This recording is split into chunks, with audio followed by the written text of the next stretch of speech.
যুগে যুগে যুগে যারাই আল্লাহর সন্তুষ্টির জন্য নিজেদের প্রিয় বস্তু উৎসর্গ করেছেন তারাই সফল হয়েছেন।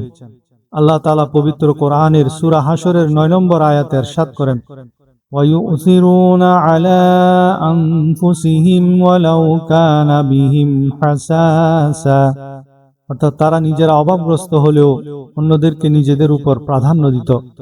যেমন হযরত আবু তালহা রাদিয়াল্লাহু তাআলা আনহুর অত্যন্ত চমৎকার একটি বাগান ছিল, যার নাম ছিল বীরহা। বাগানে একটি সুন্দর কুকুর ছিল। একদিন তিনি সেই বাগানে নফল নামাজ পড়ছিলেন। হঠাৎ একটি সুন্দর পাখি বাগানে ঢুকে পড়ে এবং বের হওয়ার পথ পাচ্ছিল না। পাখিটির ছুটাছুটি দেখতে গিয়ে আবু তালহা রাদিয়াল্লাহু তাআলা আনহু খেয়াল হারিয়ে ফেললেন যে তিনি কত রাকাত নামাজ পড়েছেন।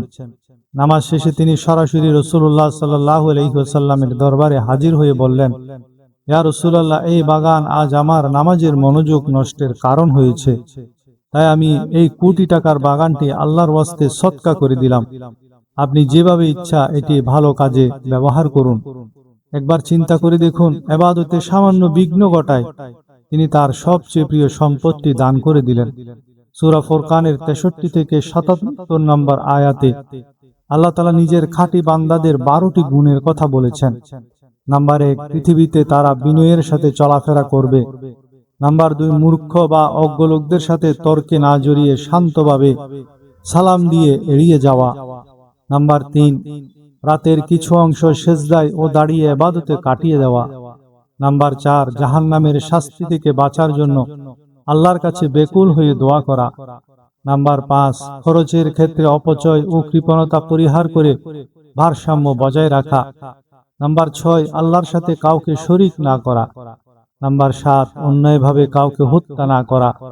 নাম্বার 8, বেবিচার থেকে নিজেকে দূরে রাখা। নাম্বার 9, মিথ্যা সাক্ষ্য না দেওয়া। নাম্বার 10, অনর্থক ও বেকার কাজ থেকে নিজেকে বাঁচিয়ে রাখা। নাম্বার 11, আল্লাহর আয়াত স্মরণ করিয়ে দিলে অন্ধ বা বধিরের মতো আচরণ না করে মনোযোগ দেওয়া। নাম্বার 12, নিজের স্ত্রী ও সন্তানদের জন্য চোখের শীতলতা এবং মুত্তাকিদের আদর্শ হওয়ার দোয়া করা। একবার মদিনায় এক মুসাফির আসলেন, যার থাকা খাওয়ার কোনো ব্যবস্থা ছিল না। রাসূলুল্লাহ সাল্লাল্লাহু আলাইহি ওয়াসাল্লাম বললেন যে এই লোকটিকে মেহমান হিসেবে গ্রহণ করবে, আল্লাহ তার উপর সদয় হবেন। হযরত আবু তালহা রাদিয়াল্লাহু তাআলা আনহু সাথে সাথে মেহমানকে নিজের ঘরে নিয়ে গেলেন। ঘরে গিয়ে দেখলেন শিশুদের জন্য রাখা সামান্য খাবার ছাড়া আর কিছুই নেই। তিনি স্ত্রী হযরত উম্মে সুলাইম রাদিয়াল্লাহু তাআলা আনহুকে বললেন, বাচ্চাদের বুঝিয়ে ঘুম পাড়িয়ে দাও, তারপর খাবার সামনে দিয়ে প্রদীপ জ্বালানোর অজুহাতে আলো নিভিয়ে দাও। আমরা অন্ধকারে খাওয়ার ভান করব, যেন মেহমান তৃপ্তি সহকারে পুরা খাবার খেয়ে নিতে পারেন। সে রাতে পুরো পরিবার উপোস থেকে মেহমানকে খাওয়ালেন। সকালে রাসূলুল্লাহ সাল্লাল্লাহু আলাইহি ওয়াসাল্লামের কাছে আসলে তিনি মুস্কি হেসে বললেন, তোমাদের রাতের আচরণে আল্লাহ তাআলা অত্যন্ত খুশি হয়েছেন। মেহমানদারির অনেক ফজিলত আছে। মেহমানকে সম্মান করলে আল্লাহ খুশি হন, রিজিক বৃদ্ধি হয়, ঘরে বরকত বাড়ে এবং রিজিকের দুয়ার খুলে যায়। গুনাহ মাফ, মেহমানের সাথে সুন্দর ব্যবহারে অতীতের গুনাহ ক্ষমা হয়। হযরত আবু তালহা রাদিয়াল্লাহু তাআলা আনহু ও উম্মে সুলাইম রাদিয়াল্লাহু তাআলা আনহা এর একটি সন্তান অসুস্থ ছিল। আবু তালহা রাদিয়াল্লাহু যখন মসজিদে নববীতে ছিলেন তখন শিশুটি ইন্তেকাল করেন। উম্মে সুলাইম রাদিয়াল্লাহু তাআলা আনহু স্বামীর মানসিক কষ্টের কথা চিন্তা করে তৎক্ষণাৎ মৃত্যুর সংবাদ না জানিয়ে ধৈর্য ধারণ করলেন।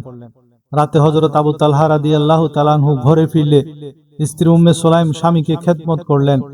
স্বামী যখন সন্তানের কথা জিজ্ঞেস করলেন, তিনি বললেন সে আগের চেয়ে ভালো আছে। রাতে স্বামীর সেবা করলেন। শেষ রাতে অত্যন্ত প্রজ্ঞার সাথে বললেন, যদি কেউ আপনাকে কোনো আমানত দেয় আর পরে তা ফেরত চায় তবে কি আপনিও সন্তুষ্ট হবেন? স্বামী বললেন না। তখন তিনি বললেন, আল্লাহ তার আমানত বা তাদের সন্তান ফেরত নিয়েছেন, অর্থাৎ তাদের অসুস্থ সন্তান ইন্তেকাল করেছেন।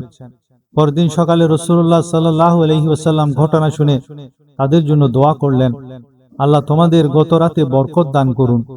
সেই রাতে আবু তালহার স্ত্রীর গর্ভে সন্তান আসলো, আর সেই সন্তানের নাম রাখা হয় আব্দুল্লাহ।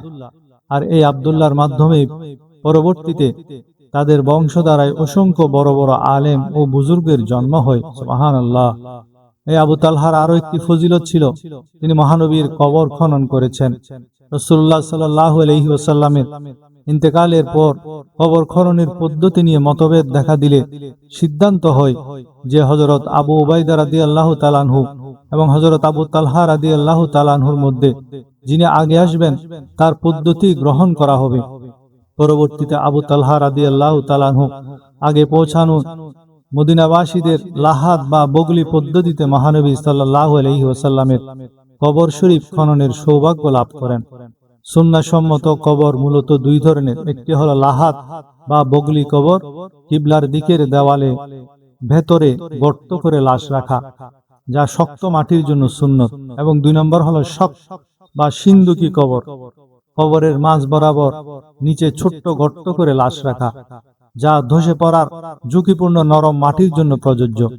আমাদের বাংলাদেশেও এই ধরনের কবর খনন করা হয়। কবরের গভীরতা সর্বনিম্ন নাভি পর্যন্ত আর সর্বোচ্চ একজন ব্যক্তির 2 হাত তোলা উচ্চতা পর্যন্ত, আর দৈর্ঘ্য মৃতের সমান এবং প্রস্থ দৈর্ঘ্যের অর্ধেক বা তার চেয়ে কিছুটা কম হওয়া সুন্নত। আল্লাহর কাছে পছন্দনীয় আরো একটি আমল হলো তওবা করে ফিরে আসা। বাগদাদের ধনকুবের হাবিব আজমি সুদের ব্যবসা করতেন। রাসূলুল্লাহ সাল্লাল্লাহু আলাইহি ওয়াসাল্লাম সুদের ব্যাপারে কঠোর সতর্কবার্তা দিয়ে গেছেন। একদিন তিনি বাড়িতে সুদের টাকায় কেনা কাঠ নিয়ে মাংস রান্না করতে দিলেন, কিন্তু নেককার স্ত্রী চুলা থেকে ঢাকনা তুলে দেখেন মাংসের বদলে রক্ত ফুটছে। স্ত্রী বললেন, আল্লাহ দুনিয়াতেই আপনাকে রক্ত দেখাচ্ছেন, আখিরাতে কি হবে? ঘটনাটিতে অনুতপ্ত হয়ে তিনি বাইরে বের হলে খেলার মাঠে বাচ্চারা তাকে দেখে বলতে লাগলো, সরে যাও, সরে যাও, ওই সুদখোর আসছে, ওর ছায়া পড়লে আমরাও বরবাদ হয়ে যাব। বাচ্চাদের মুখে এই কথা শুনে তিনি কেঁদে ফেললেন এবং সুদের পথ থেকে চিরতরে তওবা করলেন। স্ত্রী বললেন, আপনি হালাল পথে থাকুন, আধা রুটি এনে দিলেও আমি সবর করব। কাজ না জানা হাবিব আজমি প্রতিদিন মসজিদে গিয়ে ইবাদত করতেন আর স্ত্রীকে বলতেন, এক বাদশার কাজ করি, পরে বেতন দেবে। টানা 5 দিন পর ঘরে ফিরে দেখেন ঘরে আলোয় ঝলমল করছে, সুস্বাদু খাবার সাজানো। স্ত্রী বললেন, আপনার বাদশার সিপাহী এসে এই খাবার দিয়ে গেছেন এবং বলেছেন পরিশ্রম চালিয়ে যেতে। হযরত হাবিব আজমি বুঝতে পারলেন এটি কোনো পার্থিব বাদশার লোক নয়, বরং খোদ রব্বুল আলামিন তার সম্মান বাঁচাতে ফেরেশতা পাঠিয়েছেন। এরপর তিনি আল্লাহর এত বড় ওলি হন যে বড় বড় বুজুর্গগণ তাকে সম্মান করতেন।